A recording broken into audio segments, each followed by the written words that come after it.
अस्सलाम वालेकुम।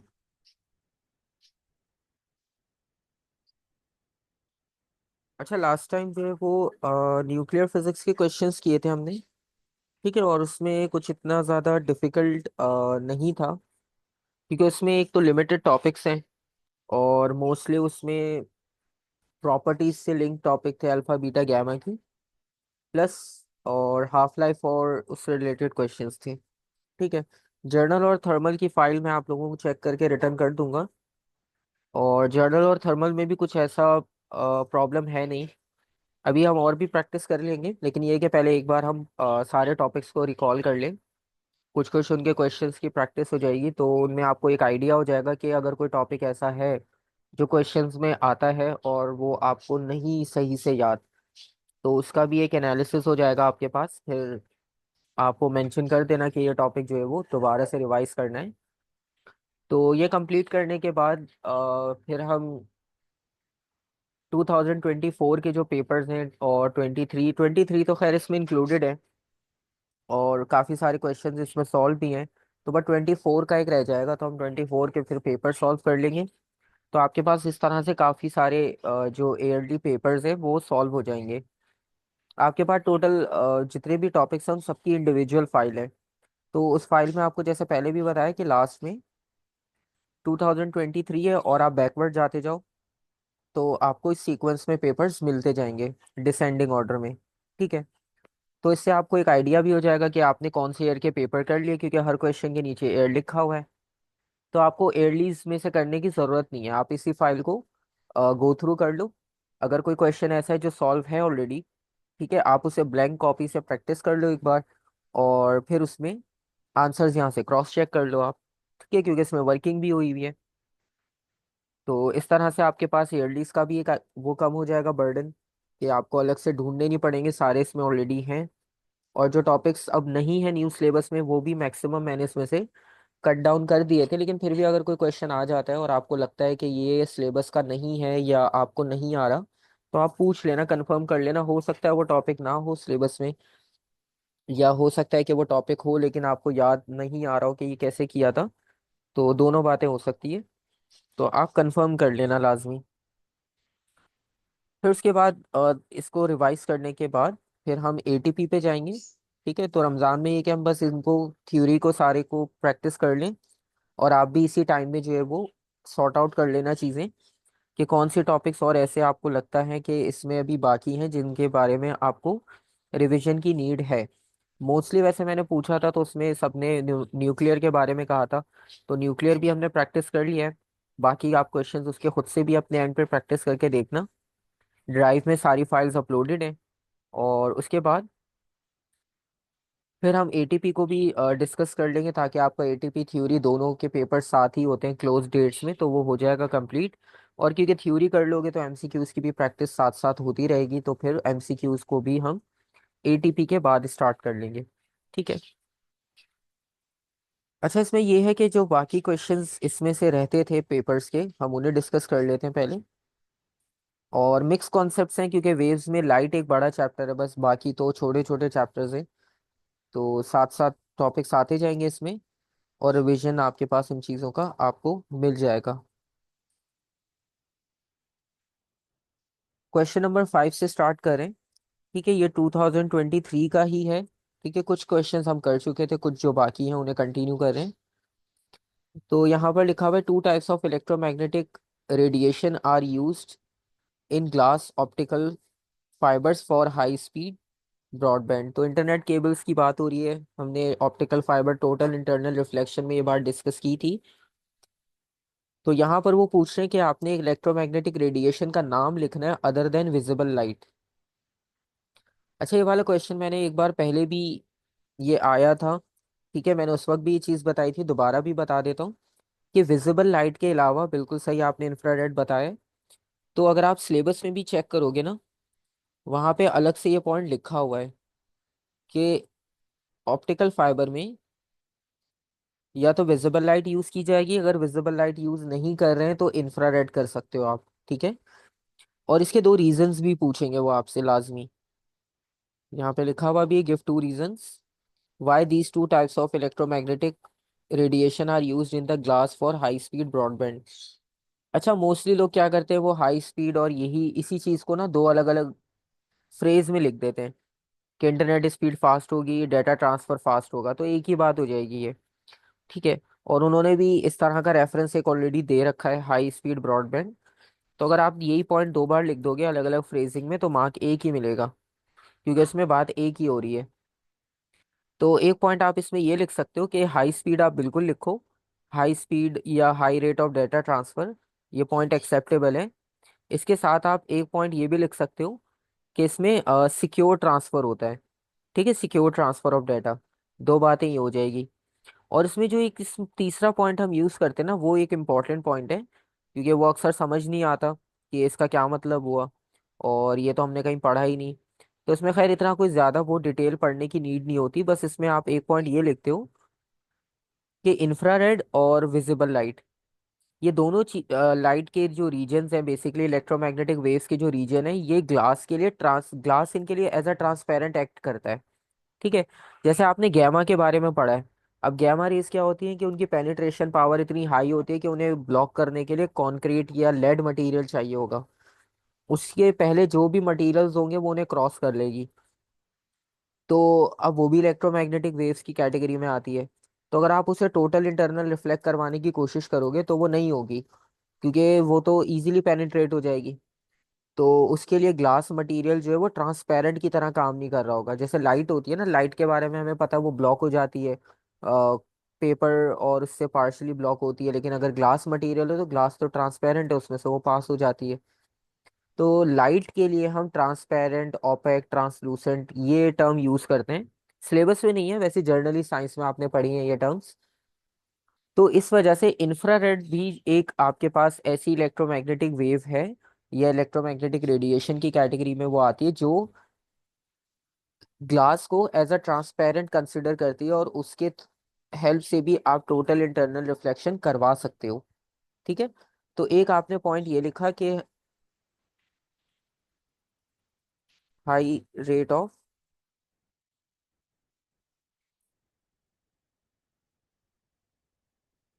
Data transmission,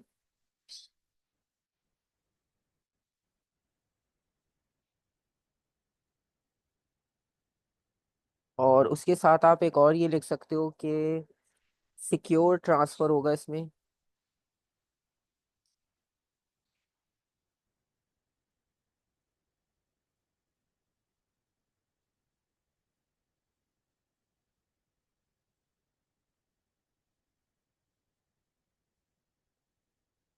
secure data transfer. और इसके अलावा जो तीसरे पॉइंट की हम बात कर रहे थे उसमें आप ये लिखोगे glass is transparent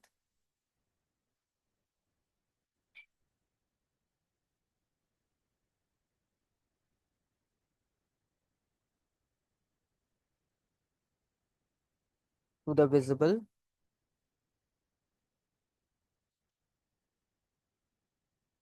light and infrared radiations. ठीक है। तो ग्लास मटेरियल इन दोनों के लिए as a transparent material act करता है, तभी इसमें ये प्रोसेस पॉसिबल हो रहा है। अब जैसे एक रेडिएशन है, उसको फर्क नहीं पड़ता कि आप ग्लास या प्लास्टिक क्या मटेरियल यूज करो, वो उसमें से स्ट्रेट ही जाएगा। ठीक है, मतलब ग्लास हो, प्लास्टिक हो, कुछ भी एंगल हो, वो उस एंगल पे आपने रखा वो स्ट्रेट चला जाएगा। ठीक है। तो अगर इस तरह का सिनेरियो होता है, तो इस तरह के सिनेरियो में क्या होगा कि मटेरियल में का कोई उस पर इम्पैक्ट ही नहीं आ रहा। ठीक है, जैसे हम गैमा रेज और एक्स रेज की बात कर रहे थे, तो उनको फर्क नहीं पड़ेगा कि प्लास्टिक है या ग्लास है, वो उसमें से जिस एंगल पर आएंगे उस एंगल से स्ट्रेट चले जाएंगे पेनिट्रेट करते हुए। तो ये प्रॉब्लम होती है बेसिकली। बाकी इलेक्ट्रोमैग्नेटिक रेडिएशंस में वो इसमें नहीं है। ठीक है, ये दोनों जो है वो उसे एज अ ट्रांसपेरेंट ही ट्रीट करते हैं, और उसमें टोटल इंटरनल रिफ्लेक्शन हो जाएगा। और ये पॉइंट सिलेबस में भी लिखा हुआ है, आप सर्च करोगे जाके लाइट सेक्शन में, ये पूरा पॉइंट वहाँ पे इंडिविजुअल अलग से भी मेंशन है। क्योंकि इसकी इतनी ज़्यादा कोई डिटेल हमारे सिलेबस में पढ़ते नहीं हम, तो बस इतनी नॉलेज आपको बस पता होनी चाहिए फिलहाल। उसके बाद लिखा हुआ है the critical angle of the glass in an optical fibre is 45 degree, calculate the refractive index of the glass. अब क्रिटिकल एंगल की वैल्यू गिवन है 45 डिग्री, और आपने कैलकुलेट करना है रिफ्रैक्टिव इंडेक्स। क्रिटिकल एंगल के बारे में दोबारा से बता देता हूँ एक रिव्यू। क्रिटिकल एंगल बेसिकली वो एंगल ऑफ इंसिडेंस होता है, अभी ड्रॉ भी करेंगे नेक्स्ट डायग्राम में, कि जिस एंगल ऑफ इंसिडेंस पे लाइट 90 डिग्री पर बेंड हो जाती है। ठीक है।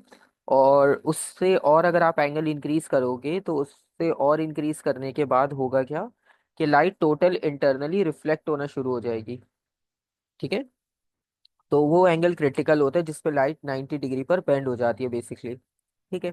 तो यहाँ पर हमारे पास फिलहाल तो कैलकुलेशन करनी है। फॉर्मूला आपके पास फॉर्मूला लिस्ट में सारे गिवन है। N is equals to 1/sin c। तो यहाँ पर आपने जो है वो एन की वैल्यू को कैलकुलेट करना है।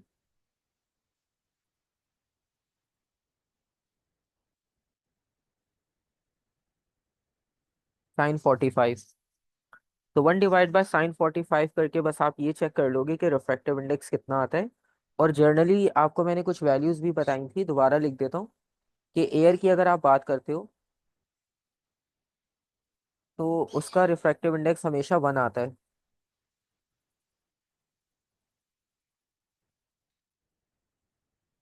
और अगर हम वाटर की बात करें तो वाटर का रिफ्रैक्टिव इंडेक्स 1.33 रिकरिंग आएगा। और अगर एक एवरेज ग्लास की बात करें, क्योंकि ग्लास में भी इतनी सारी कैटेगरीज होती हैं लेकिन हम जो यूज़ करते हैं नॉर्मल ग्लास, उसका आंसर 1.5 के क्लोज ही आता है। तो ये कांस्टेंट वैल्यूज हैं। इनसे आपको ये हेल्प हो जाती है कि जो आपका आंसर आ रहा है उसको चेक करना इजी हो जाता है कि आपका आंसर सही भी है या नहीं। अब जैसे ग्लास का है 1.5, आपके पास आंसर आ गया 2.4, अब आपने लिख दिया।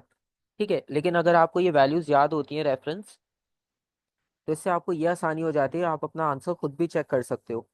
अब जैसे यहाँ पर आप डिवाइड करोगे 1/sin 45, तो आंसर कितना आ रहा है 1.4। तो ये सही है, क्लोज है। ठीक है। अगर बहुत डिस्टेंस आता है आपके पास आंसर में रियल वैल्यू से, तो फिर इसका मतलब है कि आप कैलकुलेशन गलत कर रहे हो, एंगल गलत ले लिया आपने, या आपने जो है वो कैलकुलेशन में गलत वैल्यू मार्क कर दी। ठीक है।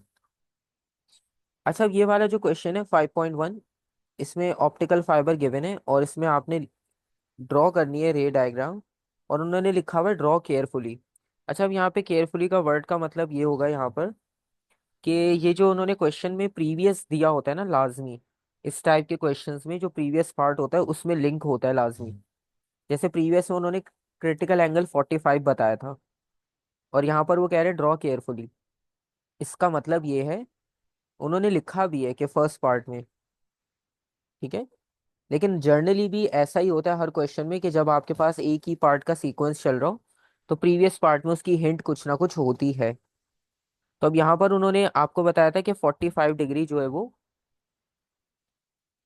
अ, इसमें वो है क्रिटिकल एंगल। ठीक है। तो क्रिटिकल एंगल 45 है, तो 45 का मतलब ये हुआ कि आपने क्या करना है, 45 से एंगल को थोड़ा सा बड़ा ही ड्रॉ करना है। ठीक है। ये बेसिकली उनका मेन पर्पस था यहाँ पर केयरफुली और पार्ट 1 का सीक्वेंस रेफरेंस देने का। जैसे आपने यहाँ पर क्या करना है, आप सबसे पहले एक नॉर्मल लाइन बना लो। नॉर्मल लाइन हमेशा परपेंडिकुलर होती है। कोई भी एक पॉइंट सेलेक्ट करके वहां से आप नॉर्मल मार्क कर दो 90 डिग्री पर। ये मेरे पास नॉर्मल आ गया, लेट सपोज। ठीक है। अब आपका जो एंगल ऑफ इंसिडेंस होना चाहिए वो 45 से ग्रेटर हो। ठीक है। तो ये एंगल जो आएगा आपके पास, कि 45 से ग्रेटर हो। अब इससे ग्रेटर 46, 47, 48 कुछ भी बना दो, बहुत ज्यादा दूर नहीं लेकर जाना, 60, 70 पे नहीं लेकर जाना, क्योंकि हमें पता है इतने बड़े डिफरेंस पे नहीं होता रिफ्लेक्शन। 45 अगर क्रिटिकल एंगल है तो इससे बड़े एंगल पर टोटल इंटरनल रिफ्लेक्शन हो जाएगा। फिर इसी एंगल को आप आगे भी मार्क करोगे। ठीक है। तो लाइट क्वेश्चंस के लिए आपके पास जो है वो नॉर्मली आप क्या करते हो, कि सिंपल जो है वो रूलर आप यूज करोगे।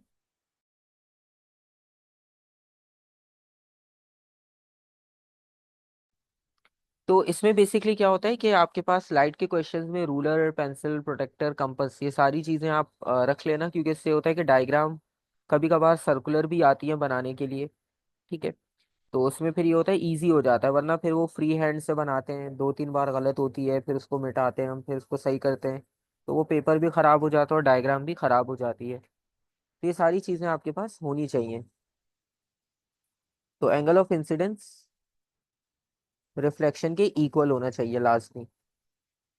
और अब यहाँ पर भी आप नॉर्मल बनाओगे, ठीक है, क्योंकि ये कर्व है, तो कर्व में हर जगह पर नॉर्मल लाइन डिफरेंट बनेगी।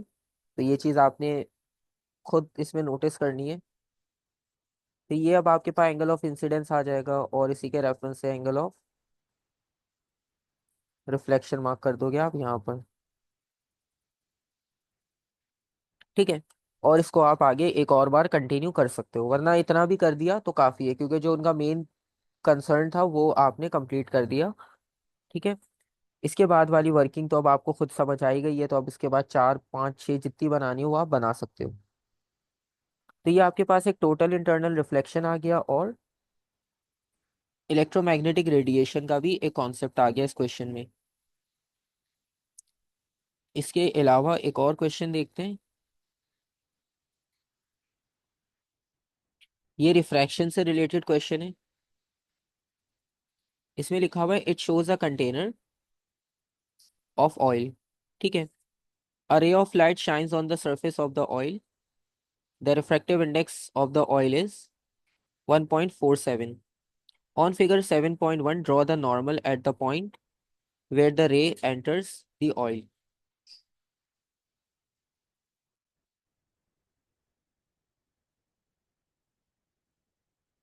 तो सबसे पहले आपने क्या करना है, नॉर्मल लाइन बनानी है। तो बहुत ही आसान काम है, इसमें तो स्ट्रेट लाइन है, तो इसमें तो बिल्कुल आप 90 डिग्री पे बना सकते हो बहुत इजीली।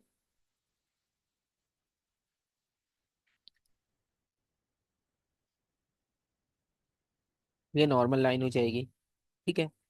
अच्छा, इसके अलावा the angle x is 56 degrees. अच्छा, ये एंगल एक्स गिवन है 56। और उसके बाद आपने जो है वो वैल्यू ऑफ रिफ्रैक्शन कैलकुलेट करनी है, एंगल ऑफ रिफ्रैक्शन। तो एंगल ऑफ रिफ्रैक्शन किस तरह से कैलकुलेट करेंगे, अगर आप लोग ट्राई करके बताओ कि आपके पास क्या आंसर आता है, क्या इसमें वर्किंग करनी चाहिए हमें।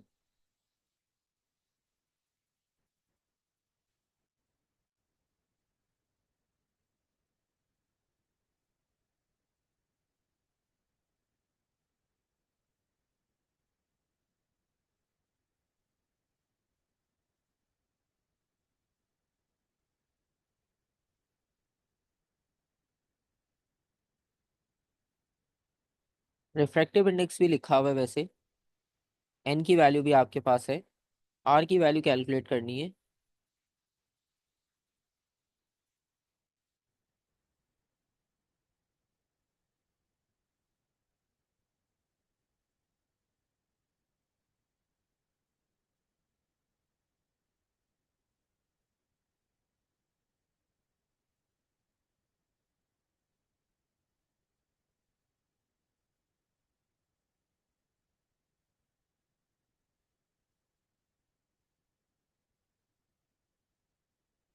अच्छा, अब इसमें जो है वो वैल्यू एक्स के साथ गिवन है बेसिकली। ठीक है। अब एक्स की वैल्यू आप देख सकते हो वो सरफेस के साथ है, तो एंगल कभी भी सरफेस के साथ मेजर नहीं होता।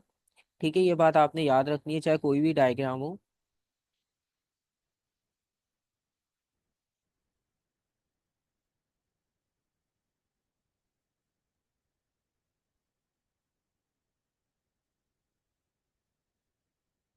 Always measure angle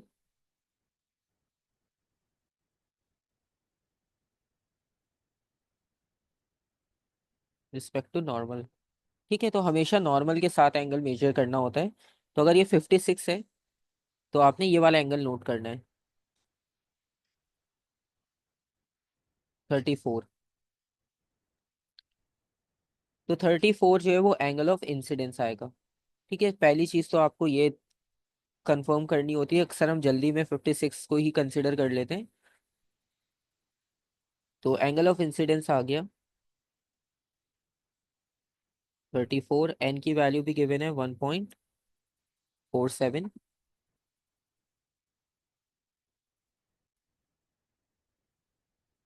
are calculate करना है, फॉर्मूला यूज करेंगे।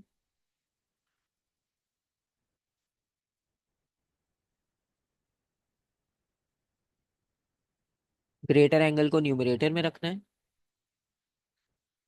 और यहाँ पर आर को सब्स्टिट्यूट करवाएंगे।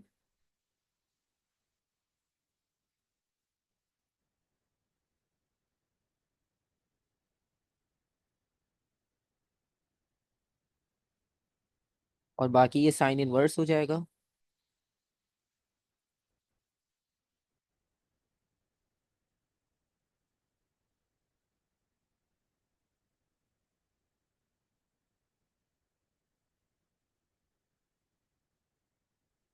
One point four seven. तो इसका फाइनल आंसर आएगा sine inverse sine 34 divided by 1.47, 22.3।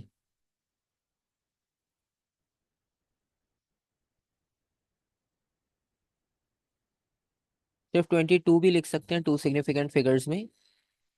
तो ये एंगल ऑफ रिफ्रैक्शन आ गया, क्योंकि लाइट जो है वो रेयर मीडियम से डेंस में आ रही थी, तो एंगल जो है वो कम हो जाएगा।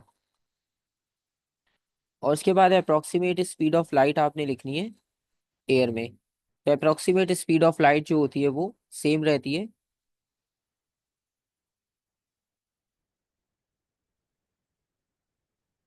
मीटर पर सेकेंड। ठीक है, ये वाला क्वेश्चन भी आपको काफी पार्ट्स में मिल जाता है कि वो आपसे वैल्यू के बारे में पूछ रहे होते हैं, तो वो वैल्यू जो है वो आपके पास सेम ही रहेगी।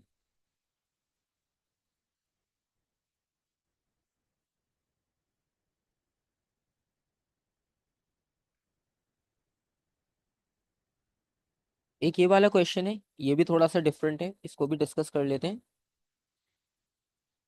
यहाँ पर लिखा हुआ है a mobile phone cell phone network uses microwaves of frequency to transmit and receive signals.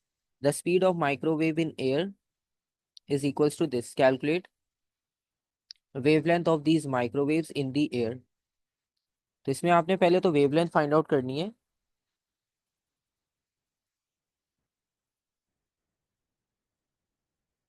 तो speed of the microwave given है, फ्रिक्वेंसी गिवन है और वेवलेंथ फाइंड आउट करना है। एक ही फॉर्मूला यूज करते हैं हम इसमें।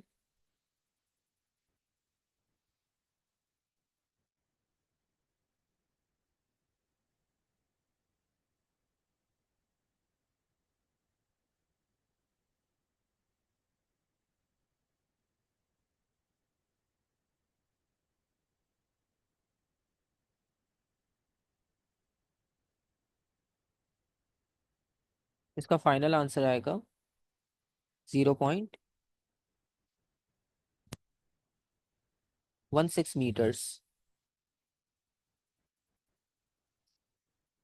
तो ये इसका फाइनल आंसर हो जाएगा। एक्सपोनेंट्स में आ रहा होगा, आप एक्सपोनेंट में लिख सकते हो, सिंपल लिखना चाह रहे हो सिंपल लिख सकते हो।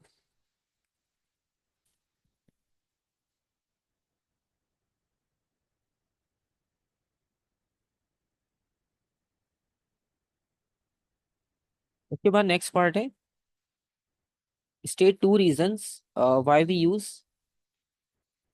microwaves for mobile phone signals।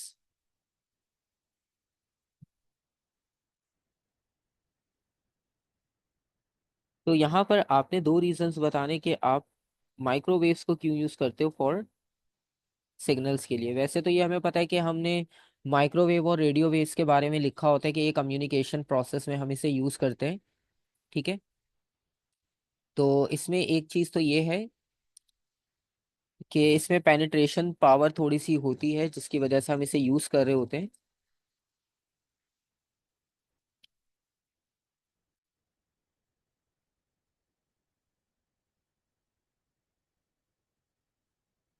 तो माइक्रोवेव्स कैन पेनिट्रेट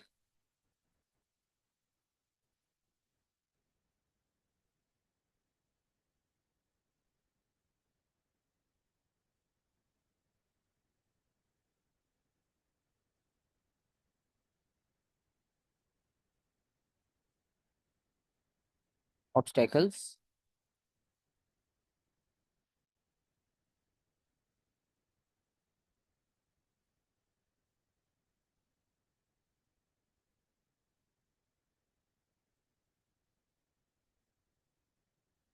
ठीक है, जैसे आपने देखा होगा कि राउटर एक रूम में और दूसरे रूम में सिग्नल्स आते हैं, भले रूम लॉक हो, तो पेनिट्रेशन पावर उनमें थोड़ी सी होती है, जिसकी वजह से आपके पास ट्रांसफर इजीली हो जाता है। और दूसरी बात आप इसमें ये लिख सकते हो, बिकॉज ऑफ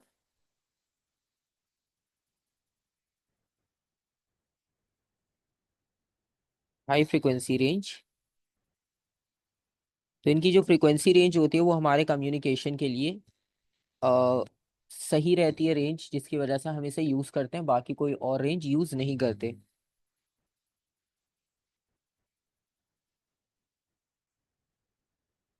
तो it allow us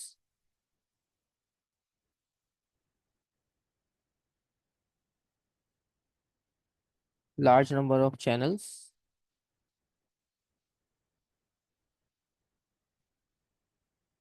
and high data rate.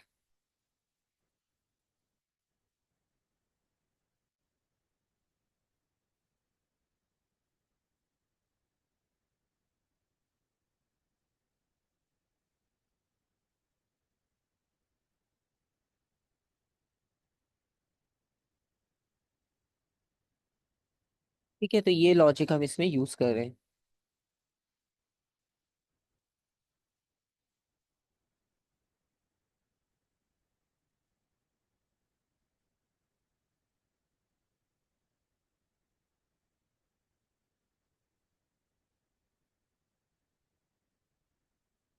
उसके बाद सी पार्ट में है, a mobile phone networks are use digital signals to communicate with the phone.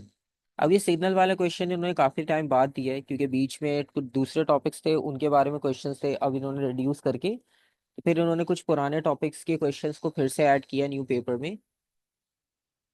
So describe with the aid of a diagram how a digital signal differs from analogue signals. ठीक है, तो यहाँ पर आपने डिजिटल और analogue का difference बताना है। ठीक है।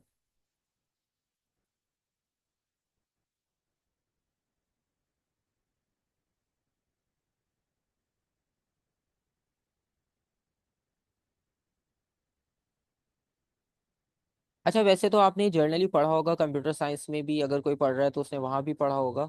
ठीक है। नॉर्मली क्या होता है कि हम यूज़ करते हैं डिजिटल, पहले हम यूज़ करते थे एनालॉग। एनालॉग जैसे मैनुअल आप उसे कह लो।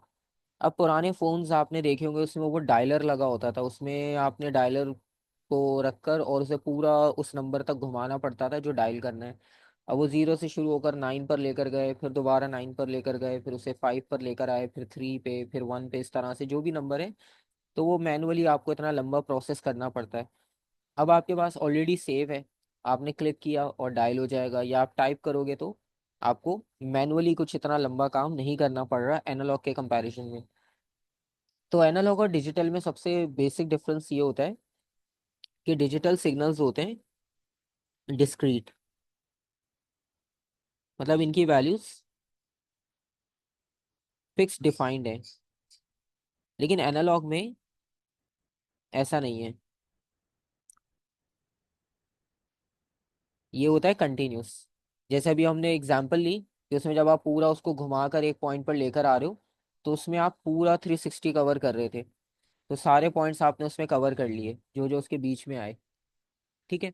लेकिन डिजिटल में ऐसा नहीं हुआ, आपने वन डायल करना था तो आपने वन ही किया, उसके आगे पीछे कोई भी वैल्यू और कंसिडर नहीं की। ठीक है। तो एक तो बात ये हो गई। और उसके अलावा जैसे डिस्क्रीट में फिक्स वैल्यूज होंगी, या तो 1 या तो 2। अब उसके बीच में कोई और वैल्यू पॉसिबल नहीं हो सकती। ठीक है। लेकिन कंटिन्यूस में और वैल्यूज पॉसिबल हो सकती हैं। इनकी और सिंपल एग्जांपल इस तरह से आप कंसिडर कर लो।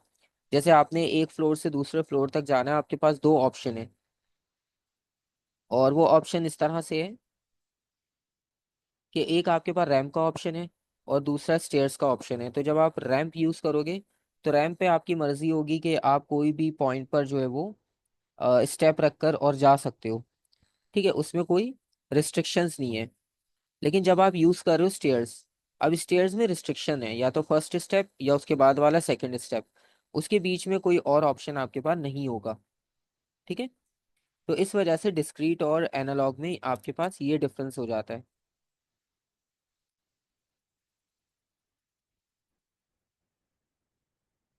और इसी रेफरेंस को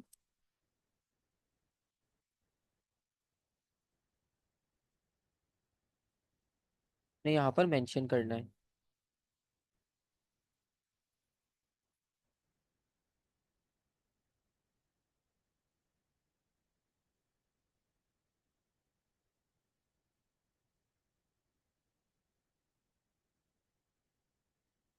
और इसके साथ में डायग्राम भी आपने ड्रॉ करनी है। ठीक है, तो डायग्राम भी हम ड्रॉ करेंगे और उसे हम डिस्कस भी करेंगे कि इसमें डिफरेंस क्या होगा। अच्छा, अब जैसे डिजिटल की हमने बात की तो उसमें स्पेसिफिक वैल्यूज होती हैं। ठीक है। तो स्पेसिफिक वैल्यूज का मतलब ये हुआ, या तो आप उसमें बार ग्राफ बना दो, और उसके अलावा जो है वो आप लाइन ग्राफ बनाकर दिखा सकते हो। ठीक है, वो आपकी मर्जी है। जैसे फॉर एग्जांपल यहाँ पर एक हम डिजिटल के लिए बना देते हैं और एक एनालॉग के लिए।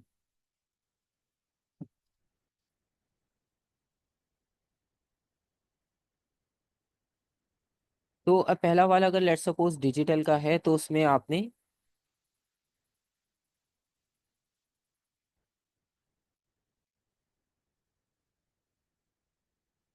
अब आपको टाइम के साथ साथ एक फिक्स वैल्यू मिल रही है यहाँ पर। ठीक है। और दूसरे में क्या होगा कि यहाँ पर रैंडम है, तो कुछ भी वैल्यू हो सकती है। ठीक है, क्योंकि ये एनालॉग है। और डिजिटल की अगर हम बात करें तो डिजिटल में जैसे आप बाइनरी के बारे में पढ़ते हो, 0 1, तो इसमें दो ही इनपुट होते हैं।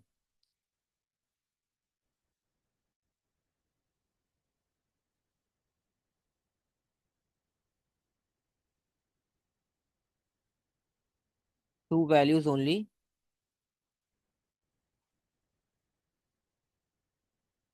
ठीक है, और दूसरी बात ये कि ये डिस्क्रीट वैल्यूज होती हैं, जैसे हमने ऊपर लिखा।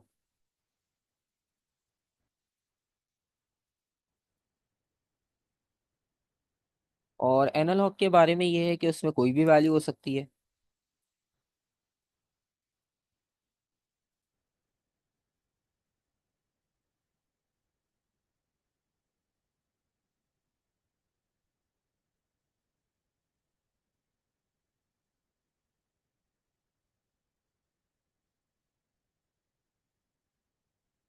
ये कंटिन्यूस हो जाएगा। ठीक है, ये एनालॉग हो गया।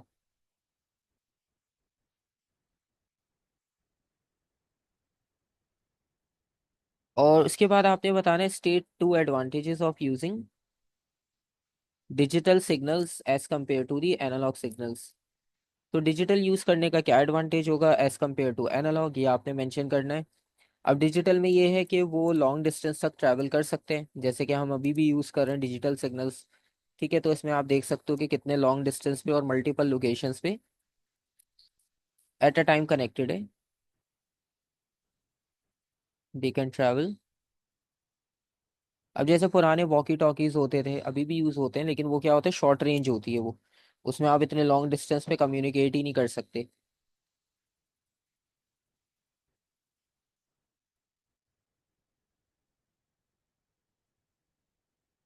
लॉन्ग डिस्टेंसेस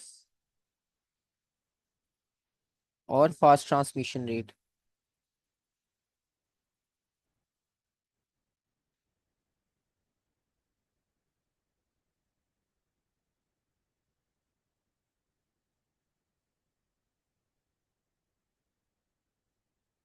ठीक है, तो ये आपके पास इसकी वर्किंग हो जाएगी सिंपल।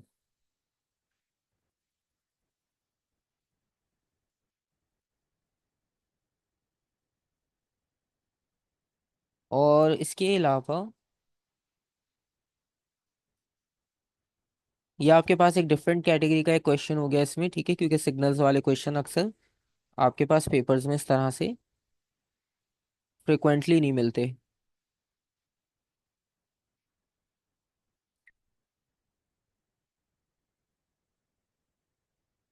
लेंस वाला भी एक क्वेश्चन देख लेते हैं, इसका भी रिवीजन हो जाएगा, क्योंकि लेंस में भी आपने एक चीज ऑब्जर्व की थी कि एक कैटेगरी का जो क्वेश्चन है वो आपके पास एक केस जो है वो बहुत रिपीटेड था। अब जैसे क्वेश्चन नंबर 6 है, it shows a converging lens an object O X, the focuses of the lenses are labelled F. तो यहाँ पर फोकस दोनों मार्क करके दिए उन्होंने, और यही वाली एग्जांपल आपके पास आती रहती है हर बार कि ऑब्जेक्ट जो है वो एफ और लेंस के बीच में रखा होता है कहीं पर भी। तो अभी भी एफ और लेंस के मिड में कहीं पर एक पॉइंट पर ऑब्जेक्ट रखा है। और फिगर 6.1 में आपने क्या करना है, draw two rays from X which locate the image of the object, draw the image and label it I Y, measure the distance from IY along the principal axis to the center line of the lens। तो basically आपने क्या करना है, distance measure करना है I Y along the principal axis to the centre line of the lens. तो इसके लिए पहले हमें इमेज बनानी पड़ेगी, और अगेन क्योंकि यहाँ पे रूलर यूज करना पड़ेगा मेजरमेंट के लिए, तो फिलहाल मैं इसी जूम लेवल पर, पेज का जो जूम लेवल अभी सेट है इसी पर हम वर्किंग करेंगे। ठीक है, क्योंकि आपके पास तो हार्ड कॉपी पे पेपर होगा तो उसमें तो चेंज नहीं हो सकता, लेकिन स्क्रीन पर हम जूम इन जूम आउट कर सकते हैं, तो उस वजह से चेंजेस पॉसिबल हैं। तो सबसे पहले एक लाइट रे हम यहाँ पर बनाते हैं, वो लाइट रे एंटर करेगी लेंस में और ये जाएगी फोकस से, क्योंकि पैरेलल लाइट रे हमेशा फोकस से ही जाती है। और अगर आप सेंटर से लेकर आओगे तो सेंटर वाली लाइट रे बिल्कुल स्ट्रेट चली जाएगी सेंटर से, बिना कहीं पर बेंड हुए। और इन लाइंस को अब आपने क्या करना होगा, बैक साइड पे एक्सटेंड करना होगा, क्योंकि ये रियल इमेज तो बना नहीं रहे, तो ये वर्चुअल बनाएंगे, क्योंकि वर्चुअल का एक यही केस है जो बार बार रिपीट होता है एग्जाम में। और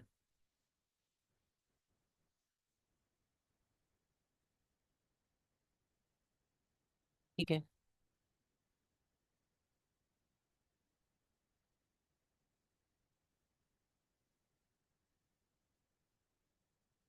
तो ये आपके पास इसकी डायग्राम हो जाएगी। और अगर इस डायग्राम को अगर आप देखो तो ये इमेज है। अब जैसे उन्होंने ओ एक्स लिखा था ना, इसी तरह से आपने भी आई वाई लिखना है। तो एक्स वाली जगह पर वाई, ओ की जगह पर आई। अब इसका डिस्टेंस आपने मेजर करना है।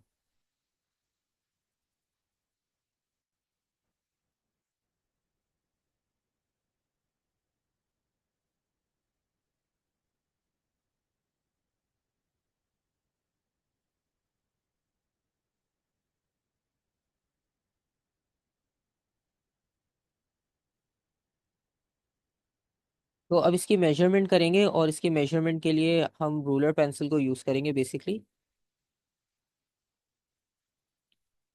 और उससे आपको इसकी मेजरमेंट का आइडिया हो जाएगा कि इसका डिस्टेंस कितना है।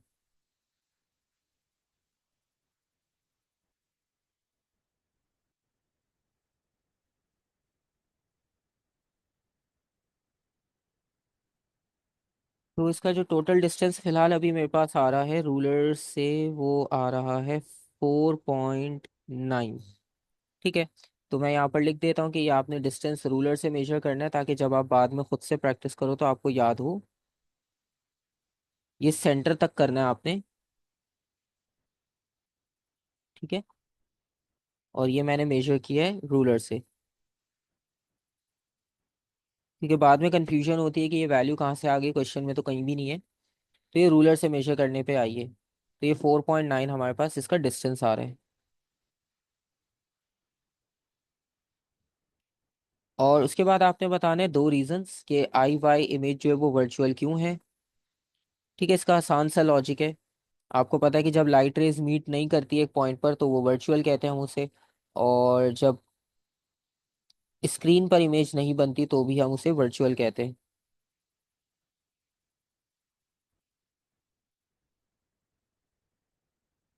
Light rays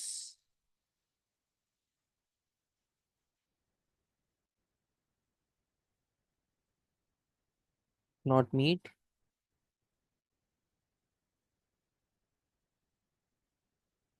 eight a point when image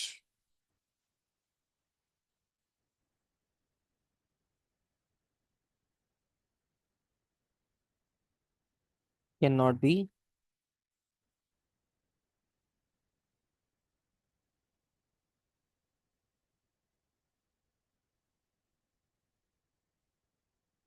on screen.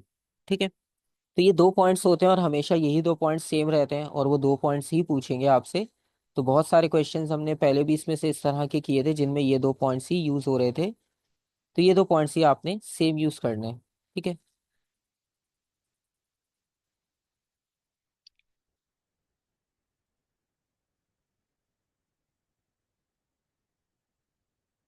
ठीक है, ये वाला आप ट्राई करना क्योंकि इसके जैसा क्वेश्चन ऑलरेडी हमने किया हुआ है इसमें। वो आपको मिलेगा पेज नंबर, अभी हम 107 पे थे, 1014। तो ये आप ट्राई करोगे।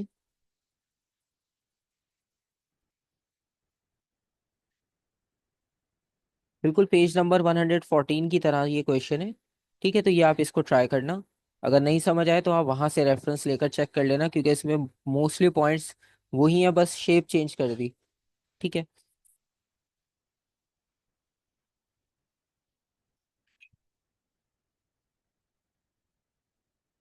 और एक जर्नल फिजिक्स का भी क्वेश्चन देख लेते हैं, sorry journal properties of wave का। इसमें क्वेश्चन नंबर 6 है, it shows a crust of a plane water wave approaching a barrier with gap. ठीक है, यहाँ पर गैप गिवन है और वेव्स गिवन है। तो इसमें आपने डेफिनेटली डायग्राम को कंप्लीट करना होगा। तीन क्रस्ट आपने और बनाने हैं दूसरी साइड पर ताकि वेव कंप्लीट हो जाए। तो इसका सिंपल सा मेथड आपको ये बताया था कि आप इसका वेवलेंथ मेजर करते हो। ठीक है। और गैप मेजर करते हो। फिर दोनों को कंपेयर किया जाता है कि कौन ग्रेटर है और कौन शॉर्ट है। तो अगेन अगर आप इसे मेजरमेंट करते हो तो इसकी मेजरमेंट अभी कुछ ऐसी आ रही है कि गैप जो है वो 1.1 है। तो गैप अभी फिलहाल इस स्क्रीन लेवल पे 1.1 आया है मेरे पास। और अगर वेवलेंथ को काउंट करें तो वो आ रही है ऑलमोस्ट 1। तो बहुत ज़्यादा डिफरेंस नहीं है, थोड़ा डिफरेंस है। तो जब वेवलेंथ लेस होती है गैप से, ठीक है, एक तो हमने ये कंडीशन पढ़ी थी कि जब आपके पास वेवलेंथ लेस होगी गैप से, तो वेवलेंथ लेस होने का मतलब ये हुआ कि यहाँ पर कर्व लाइन जो बनती हैं वो आप बनाओगे। ठीक है। और अगर वेवलेंथ ज़्यादा होती तो फिर सेमी सर्कल बनते हैं। ठीक है, तो ये दो बातें हमने इसमें बेसिकली पढ़ी थी कि उन्हें आप इसी तरह से यूज़ करते हो और इसी बेसिस पर आप उसकी डायग्राम को भी कंप्लीट करोगे। ठीक है, मेजरमेंट आप फिर भी चेक कर लेना क्योंकि इसमें ये होता है कि अभी तो मेरे पास स्क्रीन पर मैं से मार्क कर रहा हूँ। ठीक है, क्योंकि ये हो सकता है डिस्टेंस थोड़ा सा डिफरेंट भी हो। और ये भी 1.1 है। ठीक है, ये भी ऑलमोस्ट 1.1 के क्लोज है। इसका मतलब ये दोनों आपके पास अप्रोक्सीमेटली इक्वल आएंगे। तो जब कोई ऐसा सिनेरियो के अप्रोक्सीमेटली इक्वल आ रहे हो, ये भी 1.1 के क्लोज है।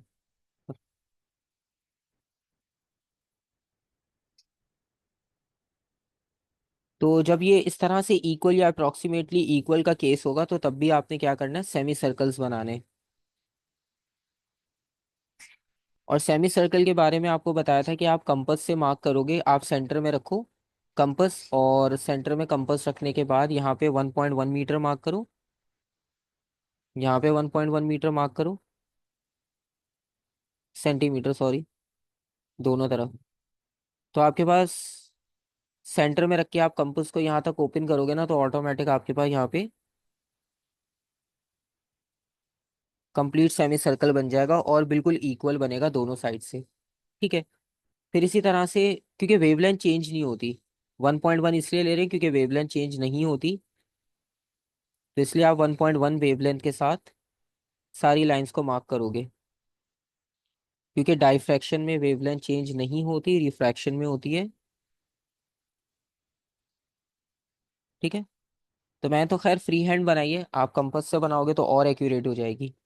ठीक है, ये आपके पास इसकी डायग्राम हो जाएगी।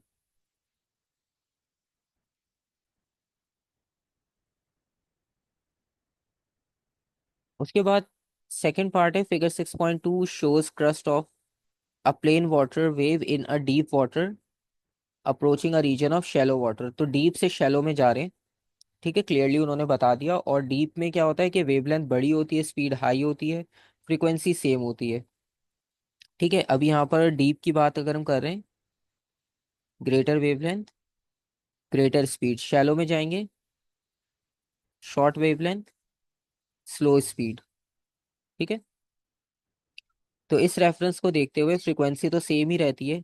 तो आपने यहाँ पर जो वेव्स बनानी है वो वेव्स इस तरह से बनानी है कि उनका जो मेजरमेंट्स होगी वो इस तरह से बननी चाहिए कि उनके बीच में जो वेवलेंथ होगा, उनके बीच में जो डिस्टेंस होगा वो पहले से कम होगा। ठीक है, तो यहाँ पर आपके पास जो वेव्स होंगी वो कुछ इस तरह की बनेंगी, थोड़ा सा बेंड हो जाएंगी और उनका वेवलेंथ पहले से कम हो जाएगा।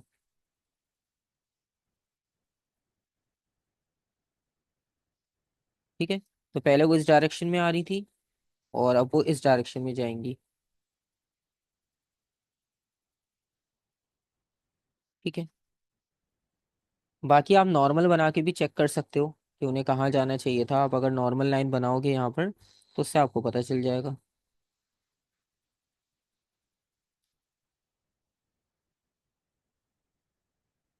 और उसके बाद जो है वो इसमें the water way moves more slowly in the shallow water. ठीक है, ये बात उन्होंने भी लिखकर बता दी।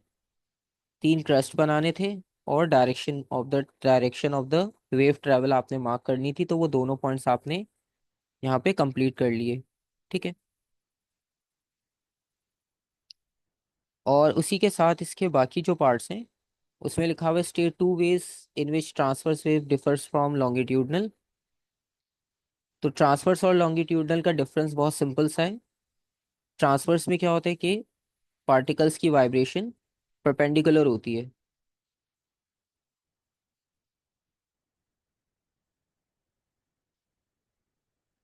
Particles vibrate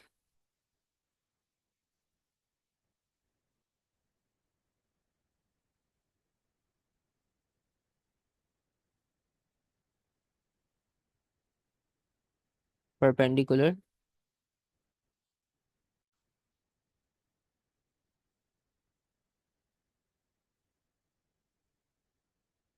to wave direction.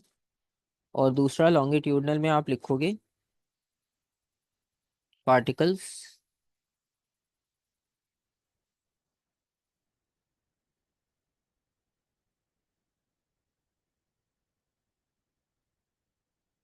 Parallel to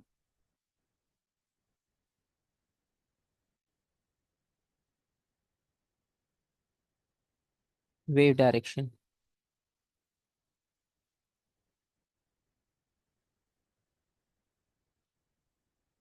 और उसके अलावा उन्होंने पूछा है कि आप typical value of the speed of the sound in water लिखकर बताओ कि कितनी होगी। तो स्पीड ऑफ साउंड वाटर में जो होती है वो आप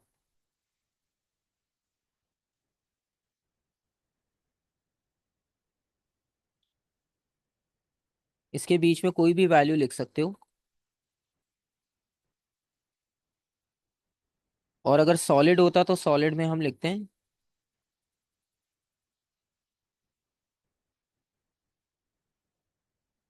5,000 से 6,000 के बीच। और अगर एयर होगा या गैस होगा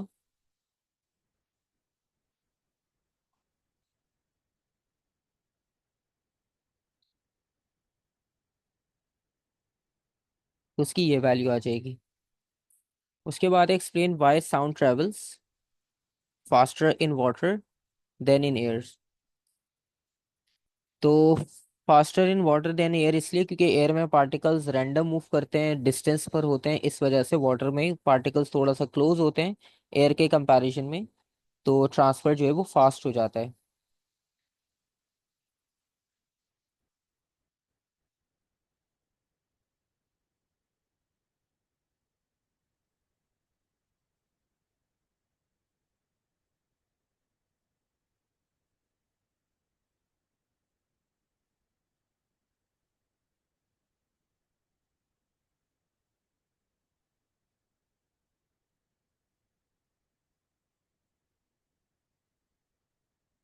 तो ये क्वेश्चन भी आपके पास यहाँ पर कंप्लीट हो जाएगा।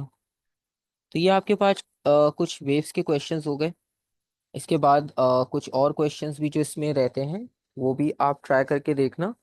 फिर बताना आपके वेव्स में कोई टॉपिक ऐसा है कि जो आपने रिवाइज करना हो।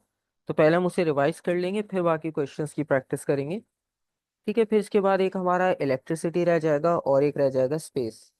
तो इसके बाद फिर इलेक्ट्रिसिटी भी डिस्कस करेंगे और फिर लास्ट में स्पेस। तो ये सारे आपके पास थ्योरेटिकल जितनी भी चीज़ें हैं वो इसमें कवर अप हो जाएंगी।